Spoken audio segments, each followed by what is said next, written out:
L'eau est toujours comptée. Mais Serge arrose, naturellement. C'est un peu comme s'il faisait pleuvoir.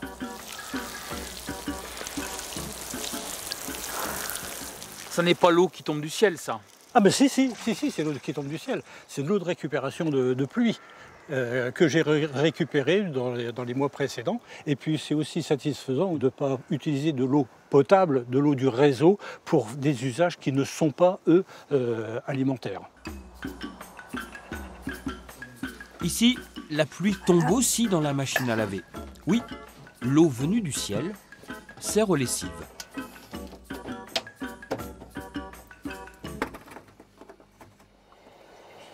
Là, je fais ma machine à l'eau de pluie. J'ai donc aucun problème de calcaire quelconque. J'utilise pas l'eau du réseau, il n'y a pas de pesticides, c'est quelque chose de naturel. Dès qu'il pleut, le toit n'en perd pas une goutte. Le précieux liquide dégringole au sous-sol.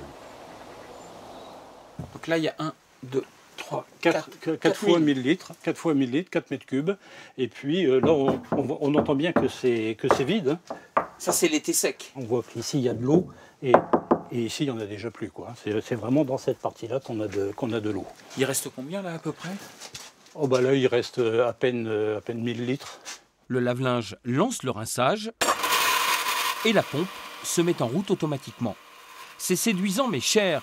La machine et les citernes ont quand même coûté 4 000 €. Ça, on l'a fait maintenant il y a 15 ans. Effectivement, il y a une démarche militante dans l'affaire. Il y a un coût et puis il y a des certaines contraintes dans l'utilisation de tout ça. Bon, il faut le savoir, et puis il faut en avoir envie, quoi, voilà. La réglementation est en effet très restrictive. L'eau issue des gouttières est d'abord destinée au jardin. Elle peut aussi alimenter les chasses d'eau dans les toilettes et elle est tolérée pour laver le linge et les sols. Et encore, l'eau de pluie ne doit jamais croiser l'eau du robinet dans les tuyaux, ce qui revient à créer une canalisation parallèle. On avait l'alimentation par ce tuyau-là, de l'eau du réseau. Donc on l'a coupé et on a installé le deuxième réseau, donc le réseau d'eau de pluie qui vient alimenter la chasse d'eau. Par contre, là, on n'a pas découplé avec le réseau d'eau potable. C'est toujours le réseau d'eau potable qui est là. Cela, il faut qu'on la recommande. La B125, elle est vendue. Il y aurait bien comme un frémissement un peu partout dans le pays. La tendance est à la citerne enterrée, en béton par exemple. Et le commerce se porte plutôt bien. On n'a jamais eu autant de demandes sur la récupération de pluie. Les gens commencent à être sensibilisés sur le fait que l'eau de pluie tombe du ciel, qu'elle est gratuite. Quand j'ai commencé à faire la récupération de pluie, je passais pour un extraterrestre. Et ces derniers temps, là, je dirais que ces 5-6 dernières années, on a 20% de hausse tous les ans. Ce type d'investissement demeure toutefois très marginal. Cuve, terrassement, pompe, il faut compter 6 000 € au moins. Et pour cela, aucune subvention n'est prévue, aucun crédit d'impôt.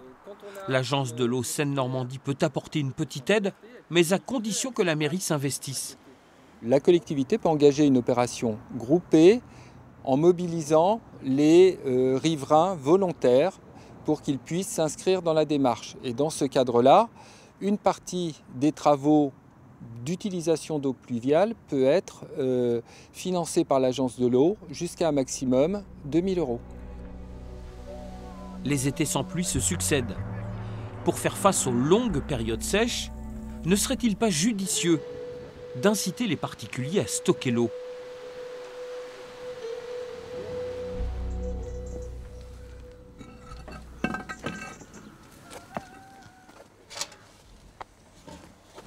Qu'est-ce que fait cette chaussette ici?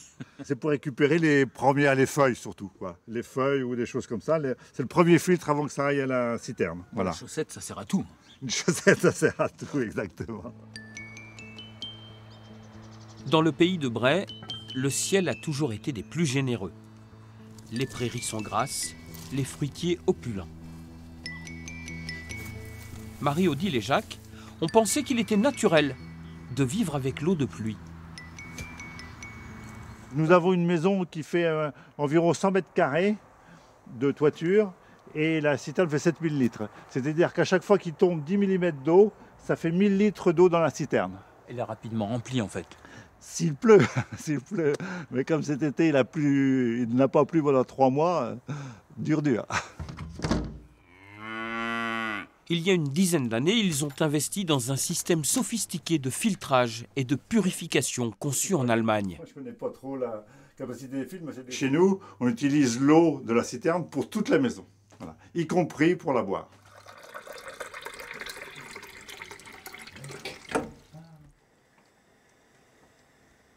Et elle a quel goût alors? Elle est excellente. Et là, moi, je dis que ça a un peu un goût d'eau de montagne, finalement. C'est de l'eau qui n'est absolument pas du tout calcaire. Dès qu'on passe sur l'eau de ville, je peux vous dire que moi, je le vois immédiatement au robinet.